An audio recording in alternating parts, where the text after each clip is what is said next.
அண்ணே கொஞ்சமாவது நான் சொல்றது புரிஞ்சுக்கங்கண்ணே. 25 வருஷமா அந்த மெஸ்ஸை நடத்திக்கிறேன். ஒரு நாள் கூட இந்த மாதிரி பிரச்சனை வந்ததே கிடையாதுண்ணே. பாக்குறத தானே நாங்க சொல்ல முடியும். சாப்பிட உட்காரும் போது இப்படி எல்லாம் நடந்தா எவ்வளவு கஷ்டமா இருக்குன்னு எங்களுக்கு தான் தெரியும். காசு கொடுத்து தானே சாப்பிடுறோம். அண்ணா அதெல்லாம் சரிதான். இதெல்லாம் எடுத்துட்டு நான் திரும்ப உங்களுக்கு நல்லதா கூட செஞ்சு தரேன்.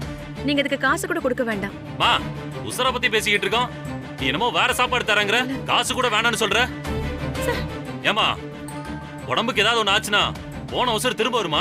அண்ணா அண்ணா அண்ணா சார் சார் சின்ன விஷயத்தை பெருசாக்காதீங்கண்ணா ப்ளீஸ். யோ எதியா சின்ன விஷயம்? சார் நீங்க ஃபோன் பண்ணுங்க சார், ஃபோன் பண்ணுங்க. அண்ணா அண்ணே நான் சொல்றது கொஞ்சம் கேளுங்கண்ணே. அண்ணே அண்ணே எதா இருந்தாலும் பேசிக்கலாம், சொல்றது கேளுங்கண்ணே. அண்ணா வேணாம். ஹலோ ஃபுட் சேஃப்டி டிபார்ட்மெண்ட்ல